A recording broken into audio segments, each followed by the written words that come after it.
Supreme court ने अभी वक्फ पर कोई अंतिम फैसला भी नहीं सुनाया है। सुप्रीम कोर्ट ने सिर्फ इतना ही कहा है कि वक्फ में सिर्फ मुसलमानों की मौजूदगी होगी और कोई भी कलेक्टर स्थिति को नहीं बदलेगा, यानी कि भारतीय जनता पार्टी सरकार को कोई भी नुमाइंदा कुछ नहीं बदलेगा। मगर भारतीय जनता पार्टी बुरी तरह से बौखला गई है। याद कीजिएगा, कल जब संबित पात्रा से इस पर प्रतिक्रिया पूछी गई तो पूरी तरह से खामोश हो गए, एक शब्द उनके मुंह से नहीं निकला। अब क्या हो रहा है दोस्तों, मैं आपको बताता हूं। भारतीय जनता पार्टी का जो पूरा प्रचार तंत्र है ना, वो सुप्रीम कोर्ट पर निशाना साध रहा है, उसे शरिया कोर्ट तक बता रहा है। याद कीजिएगा, जब stand up comedian Kunal Kamra ने सुप्रीम कोर्ट पर सवाल किया था, तब उनकी हाजिरी हो गई थी सुप्रीम कोर्ट के अंदर। आज सुप्रीम कोर्ट का अपमान किया जा रहा है, मगर साहब मजाल है कोई कुछ कहे। आज समानांतर तौर पर एक और चीज हो रही है, याद कीजिएगा दोस्तों। तमिलनाडु के राज्यपाल आर.एन. रवि, वो राज्य सरकार के कई बिलों पर बैठे हुए थे, कई बिलों को पारित नहीं कर रहे थे।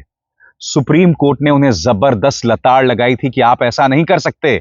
अब उपराष्ट्रपति जगदीप धनखड़, जो उपराष्ट्रपति कम बल्कि भारतीय जनता पार्टी के प्रवक्ता ज्यादा सुनाई देते हैं, वो सुप्रीम कोर्ट पर प्रहार कर रहे हैं कि सुप्रीम कोर्ट को ऐसा करने का कोई अधिकार नहीं है। सुप्रीम कोर्ट एक न्यूक्लियर मिसाइल बन गया है। मैं आपसे एक सवाल पूछना चाहता हूं। सुप्रीम कोर्ट की खुलकर अवमानना हो रही है, क्या इन पर कोई अंकुश नहीं, कोई लगाम नहीं? ये लोग जो मर्जी चाहे कुछ भी कह सकते हैं। और सबसे बड़ी बात, अब तक वक्फ पर सुप्रीम कोर्ट का अंतिम फैसला भी नहीं आया है और बौखलाहट देखिए पूरे भारतीय जनता पार्टी की। एक एक करके इनकी पहचान मुझे आपको बताने की जरूरत नहीं है, क्योंकि दो रुपल्ली ट्रोल्स हैं। मगर इनकी खास बात यह है कि प्रधानमंत्री नरेंद्र मोदी सोशल मीडिया में इन्हें फॉलो करते हैं, सोशल मीडिया हैंडल एक्स पर इन्हें फॉलो करते हैं। इन्हें वित्त मंत्री निर्मला सीतारमण अपने दफ्तर बुलाती हैं, इनसे स्मृति ईरानी मुलाकात करती हैं, प्रधानमंत्री स्वयं मुलाकात करते हैं, भाजपा के बड़े बड़े नेता इन्हें अपने घर में बुलाते हैं। आज ये बुरी तरह से बौखलाए हैं। सबसे बड़ी बात, सुप्रीम कोर्ट के गुंबद को इस तरह से एक इस्लामिक स्ट्रक्चर में परिवर्तित करके दिखाया जा रहा है। इस तरह से सुप्रीम कोर्ट का अपमान किया जा रहा है। आपकी स्क्रीन पर एक एक करके भारतीय न्यायपालिका की छवि आम जनता में कुछ ऐसी होती जा रही है। साथ ही सरकार की चुप्पी और न्यायिक हस्तक्षेप को सहने की सीमा हर दिन बढ़ती ही जा रही है। एक्सपेक्टेशंस में सुप्रीम कोर्ट दिखाया गया है और उसके नीचे आप देख सकते हैं एक इस्लामिक स्ट्रक्चर। बौखलाहट देखिए। फिर यह कहने को पत्रकार है, मगर भारतीय जनता पार्टी का अव्वल दर्जे का चाटुकार RSS. Big breaking, massive victory for शरीयत backer ecosystem. Waqf by user gets 1 week extension. No change to existing Waqf assets. Shariat compliant status quo stays as SC threatens interim stay. ND gets 1 week extension to argue case. कहने को ये पत्रकार है जो एक news channel पर काम करता है, मगर इसका हर डिबेट भारतीय जनता पार्टी के पक्ष में होता है। और यहां पर उसकी भाषा देखिए साहब, क्या कह रहा है यहां पर। शरीयत बैकर इकोसिस्टम, यानी कि आज अगर कुछ जज ये सवाल उठा रहे हैं कि ये सवाल महज एक समुदाय का नहीं है, संविधान को कुचला जा रहा है, तो उनके बारे में कहा जा रहा है कि वो शरीयत की नुमाइंदगी करते हैं। आगे साहब देखिए, एक और कोई व्यक्ति है, सरकार को एक नया बिल लाना चाहिए। कानून जो हैं वो संसद में बुलाए जाते हैं और उन्हें चुनौती अदालत में नहीं दी जा सकती। ये लोकतंत्र का मजाक है। हम सरकार का चुनाव करते हैं ताकि वो जनता की राय को जो है उसका क्रियान्वयन कर सके। सबसे बड़ी बात, ये सरासर गलत है। मैं आपसे एक सवाल पूछना चाहता हूं। ऐसे कई नेता हैं जो कांग्रेस की टिकट पर चुनकर आते हैं, मगर अपनी जान बचाने के लिए भाजपा में शामिल हो जाते हैं। तो कहां गया जनादेश?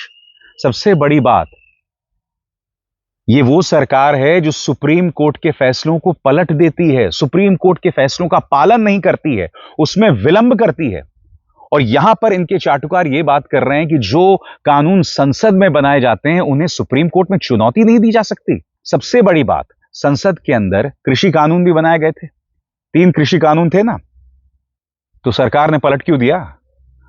उसे तो सुप्रीम कोर्ट में भी चुनौती नहीं मिली थी, या कम से कम सुप्रीम कोर्ट ने उसमें दखल नहीं दिया था। यह सरकार संसद में बनाए गए कानूनों को इस कदर गंभीरता से लेती है। वक्फ छोड़ दीजिए, मैं फिर आपसे पूछना चाहता हूं, जब भारतीय जनता पार्टी को यह दिखाई दिया कि वो चुनाव हार सकते हैं, तो उन्होंने 3 कृषि कानून हटा दिए थे। उनके मन में इस बात को लेकर कोई फर्क नहीं पड़ा कि 700 किसान आंदोलन करते करते मर गए। उन्हें बस इस बात का डर था कि कहीं उत्तर प्रदेश में चुनाव हार ना जाएं। और ये बात करते हैं संसद के अंदर बनाए गए कानून की। ये देखिए साहब, शरीयत कोर्ट ऑफ इंडिया, इन पर कायदे से मुकदमा चलना चाहिए। अदालत की अवमानना को लेकर लंबे समय के लिए लोग जेल जाएंगे, मगर चूंकि ये भारतीय जनता पार्टी के करीबी हैं, तो ये कुछ भी कह सकते हैं। आगे देखिए साहब, कोई बीएचके है, इसने सुप्रीम कोर्ट को एक इस्लामिक स्ट्रक्चर में परिवर्तित कर दिया है। और यहां पर यह कहा जा रहा है किसी कश्मीरी हिंदू द्वारा कि राम मंदिर के लिए हमें प्रूफ चाहिए कि मंदिर था, मगर 500 साल पुरानी मस्जिद पर सुप्रीम कोर्ट कहता है कि मुस्लिम पक्ष दस्तावेज कहां से लाए। ये लोग भूल गए हैं, जब इसी सुप्रीम कोर्ट ने राम मंदिर पर फैसला सुनाया था, तो उस फैसले में कहीं पर भी यह बात नहीं थी कि जहां बाबरी था उसके नीचे राम मंदिर था। सबसे बड़ी बात, सुप्रीम कोर्ट ने अपने आदेश के दौरान यह भी कहा था कि देश की आजादी के बाद राम लला की जो मूर्ति थी उसे अवैध ढंग से स्थापित कर दिया गया था। बावजूद इसके सुप्रीम कोर्ट का फैसला राम मंदिर के पक्ष में आता है। और क्या हम भूल सकते हैं कि जिन 5 जजों ने फैसला सुनाया था वो इस तरह से जश्न मना रहे थे। इनमें से किसी को भारतीय जनता पार्टी ने राज्यसभा भेजा, कोई आंध्र प्रदेश का गवर्नर बन गया, और chief justice of India DY Chandrachud, इनकी बात में तो क्या ही कहा जाए। फैसले सुनाते रहे मगर उसे अंजाम तक कहीं नहीं पहुंचाया। दोस्तों, शर्म आनी चाहिए भारतीय जनता पार्टी के इस प्रचार तंत्र को। मैंने बात की chief justice of India DY Chandrachud की। याद कीजिएगा, जब इन्होंने महाराष्ट्र पर अपनी बात कही थी, उन्होंने सरकार को अवैध करार दिया था, एकनाथ शिंदे की सरकार को, मगर फिर भी उन्होंने सरकार को चलने दिया। बावजूद इसके भारतीय जनता पार्टी का प्रचार तंत्र डीवाई चंद्रचूड़ को धमका रहा था।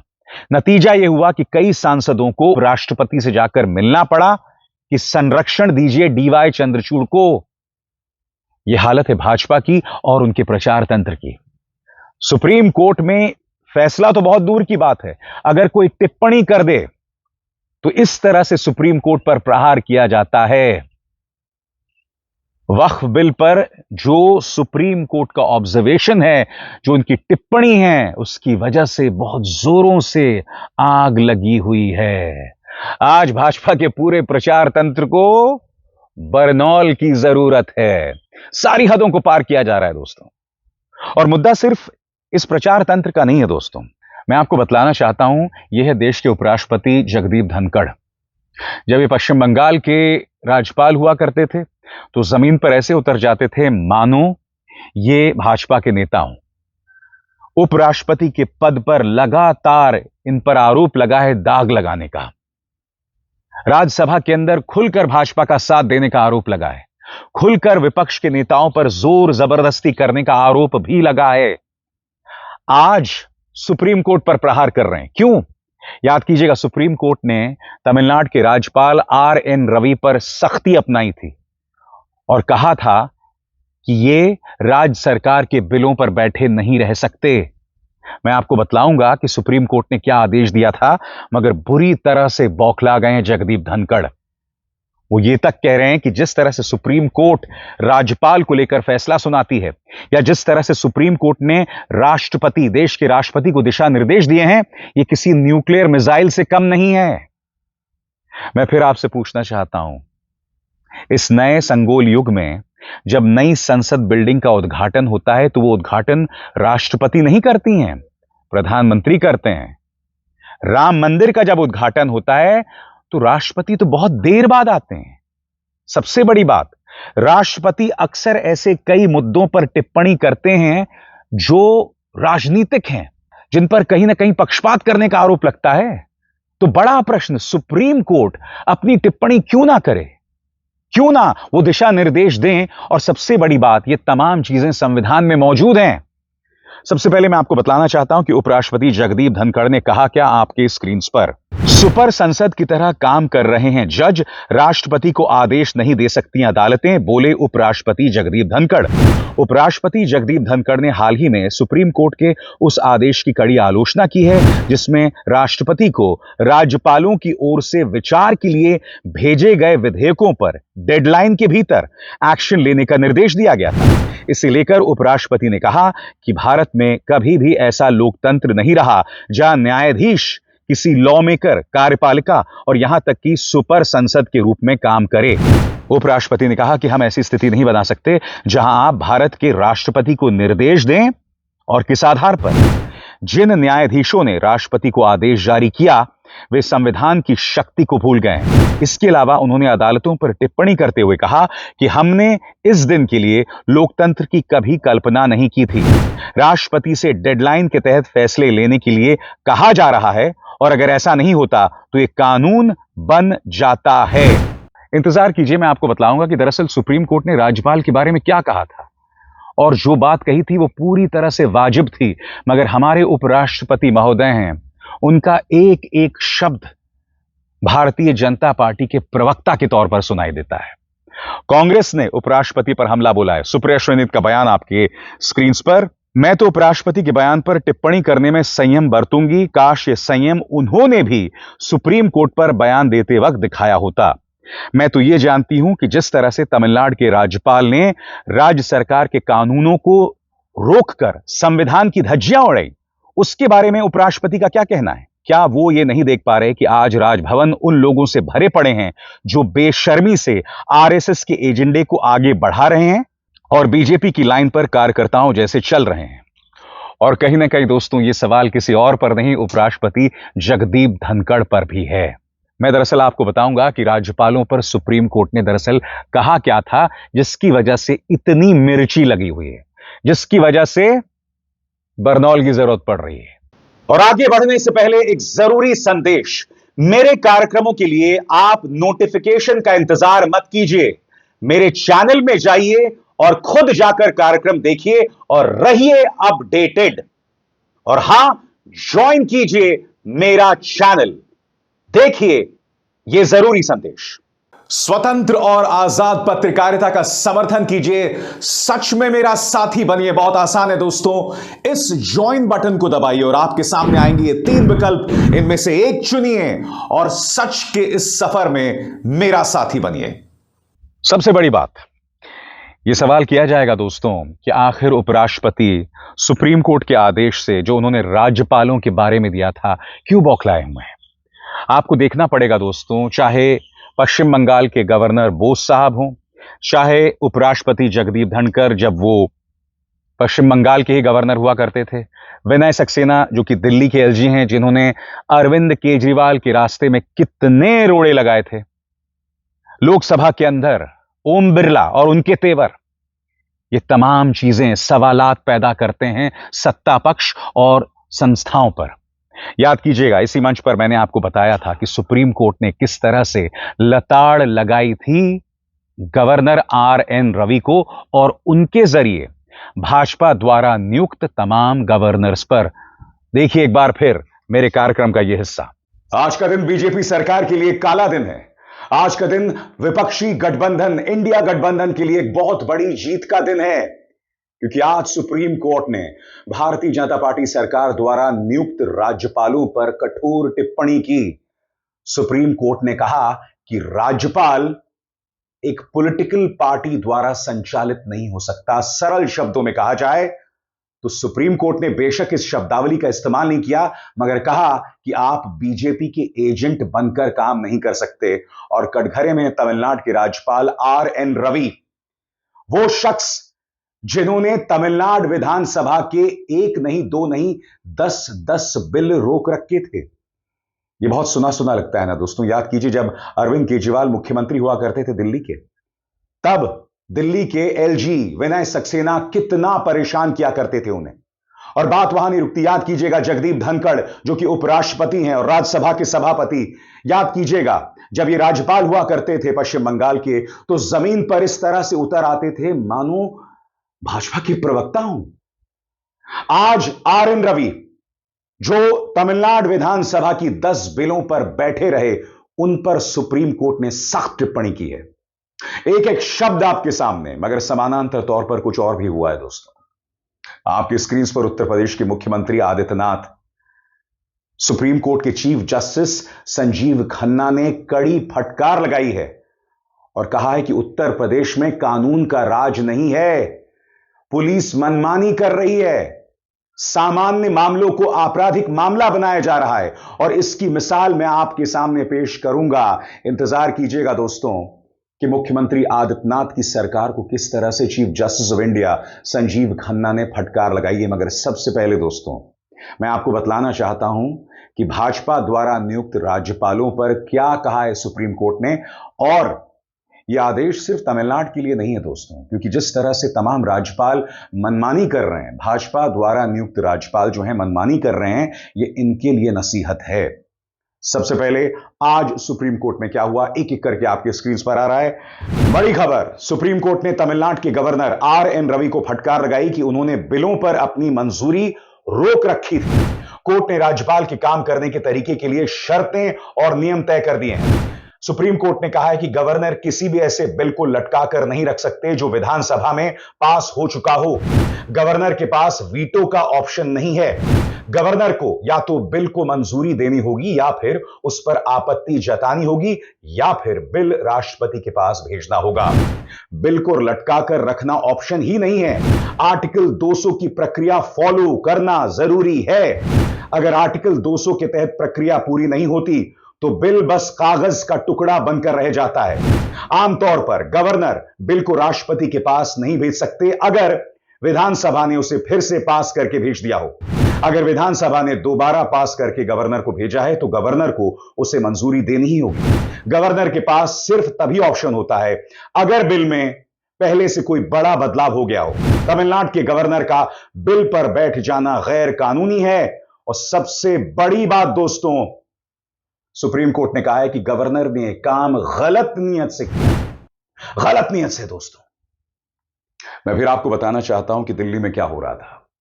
दिल्ली में किस तरह से एलजी साहब, विनय सक्सेना साहब उस वक्त की आम आदमी पार्टी सरकार के बुनियादी कामों में गतिरोध पैदा कर रहे थे। कम से कम आम आदमी पार्टी ने आरोप लगाए थे। याद कीजिएगा जगदीप धनखड़ किस तरह से उलझते रहते थे। और अब भी जो मौजूदा राज्यपाल हैं पश्चिम बंगाल के, आए दिन वो ममता बनर्जी से उलझते रहते हैं।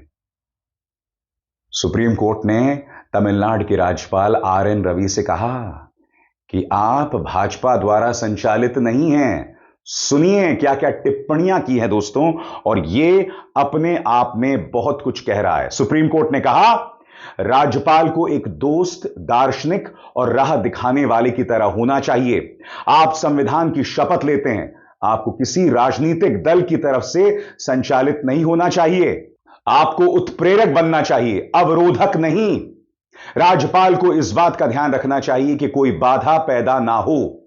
खासतौर से दोस्तों आपको सुप्रीम कोर्ट की 2 टिप्पणियों पर गौर करना चाहिए, और ये दोनों टिप्पणियां भारतीय जनता पार्टी के चेहरे पर करारा तमाचा है। क्योंकि बात यहां इन राज्यपालों की नहीं है दोस्तों, ये सब जो हो रहा है भाजपा के कहने पर हो रहा है। पिछले 10 सालों में हम देख रहे हैं कि राज्यपाल किस तरह से मुश्किलात पैदा करते हैं उन राज्यों में जहां भाजपा सत्ता में नहीं है, और जहां भाजपा सत्ता में है वहां आप उन राज्यपालों की आवाज भी नहीं सुनते। लिहाजा सुप्रीम कोर्ट ने जो 2 टिप्पणियां की हैं उसके एक एक लफ्ज पर आपको गौर करने की जरूरत है। सुप्रीम कोर्ट के 2 कमेंट, जस्टिस जेबी पारदीवाला और जस्टिस आर महादेवन की बेंच ने कहा कि राज्यपाल द्वारा इन 10 विधेयकों को राष्ट्रपति के पास भेजना अवैध और मनमाना है। यह कार्रवाई रद्द की जाती है। राज्यपाल की सभी कार्रवाइयां अमान्य हैं। बेंच ने कहा राज्यपाल रवि ने भले मन से काम नहीं किया है। इन बिलों को उसी दिन से मंजूर माना जाए जिस दिन विधानसभा ने बिल को पास करके दोबारा राज्यपाल को भेजा था। दोस्तों मैं आपसे सवाल पूछना चाहता हूं, यहां सुप्रीम कोर्ट साफ तौर पर कह रहा है कि राज्यपाल ने भले मन से काम नहीं किया, फिर भी आर एन रवि अपने पद पर बने रहेंगे। क्यों, मैं समझना चाहता हूं। यह अपने आप में बहुत सख्त टिप्पणी है, क्योंकि आजाद भारत के इतिहास में राज्यपाल की भूमिका पर बहुत ही स्पष्ट जो है टीका टिप्पणी है। जब कांग्रेस की सरकार थी उस वक्त भी राज्यपालों की भूमिका और खासतौर से राज्यपाल जिस तरह से केंद्र में बैठी कांग्रेस सरकार का समर्थन करते थे, उस पर बहस होती रही है। मगर यहां पर जो होता आया है वो तमाम हदों को पार कर रहा है। यानी कि अगर एक राज्य सरकार दूसरी बार बिल भेज दे तो कोई रोक नहीं सकता, मगर जस्टिस RN रवि तमाम लक्ष्मण रेखाओं को पार कर रहे थे, जो अपने आप में कितना शर्मनाक है दोस्तों। इंतजार कीजिए, मैं आपको बतलाऊंगा कि उन्होंने क्या दिशा निर्देश दिए हैं। मगर उससे पहले एक बार फिर मेरे तमाम दर्शकों को अपील कि आप तक मेरे कार्यक्रम मोबाइल फोन से पहुंचते हैं, नोटिफिकेशन से पहुंचते हैं। सिर्फ सूचना का इंतजार मत कीजिए, नोटिफिकेशन का इंतजार मत कीजिए। मेरे चैनल में जाइए, मेरे कार्यक्रमों को खंगालिए, रहिए अपडेटेड और हां, मेरे हाथ मजबूत कीजिए, मेरे चैनल को ज्वाइन कीजिए। स्वतंत्र और आजाद पत्रकारिता का समर्थन कीजिए, सच में मेरा साथी बनिए। बहुत आसान है दोस्तों, इस ज्वाइन बटन को दबाइए और आपके सामने आएंगे ये 3 विकल्प, इनमें से एक चुनिए और सच के इस सफर में मेरा साथी बनिए। दोस्तों इंतजार कीजिए, मुख्यमंत्री आदित्यनाथ पर chief justice of India Sanjeev Khanna ने किस तरह की सख्त टिप्पणी की है कि यूपी में कानून का राज नहीं है। मगर कोई गोदी मीडिया इस पर डिबेट नहीं करेगा। गोदी मीडिया अब भी वक्फ के नाम पर इस तरह का जहर, इस तरह का कचरा चलाएगा। मगर जो असली खबरें हैं, चाहे वो अर्थव्यवस्था से जुड़ी हों, चाहे ट्रंप के टैरिफ से जुड़ी हों, या फिर जिस तरह से सुप्रीम कोर्ट भाजपा के राज्यपालों और मुख्यमंत्री आदित्यनाथ को आड़े हाथों ले रहा है, इस पर कोई चर्चा नहीं कर रहा है। इंतजार कीजिएगा। मगर आपके सामने दोस्तों, सुप्रीम कोर्ट ने खास तौर से भाजपा के राज्यपाल को क्या दिशा निर्देश दिए हैं, इस पर गौर किया जाए। सुप्रीम कोर्ट के 2 निर्देश। सुप्रीम कोर्ट ने राज्यपाल को निर्देश दिया है कि उन्हें अपने विकल्पों का इस्तेमाल तय समय सीमा में करना होगा, वरना उनके उठाए गए कदमों की कानूनी समीक्षा की जाएगी। कोर्ट ने कहा कि राज्यपाल बिल रोकें या राष्ट्रपति के पास भेजें, उन्हें यह काम मंत्री परिषद की सलाह से 1 महीने के अंदर करना होगा। विधानसभा बिल को दोबारा पास कर भेजती है तो राज्यपाल को 1 महीने के अंदर मंजूरी देनी पड़ेगी। मैं फिर आपसे पूछना चाहता हूं, क्या प्रधानमंत्री इस पर टिप्पणी देंगे? बताइए, क्या राज्यपाल RN रवि अपने पद से इस्तीफा देंगे? तो बताइए दोस्तों, सुप्रीम कोर्ट ने क्या गलत कहा? क्या गलत कहा? आखिर क्यों इस कदर बौखलाए हुए हैं उपराष्ट्रपति? और सबसे बड़ी बात, वक्फ बिल पर इतनी मिर्ची क्यों लगी है? अभिसार शर्मा को दीजिए इजाजत। नमस्कार।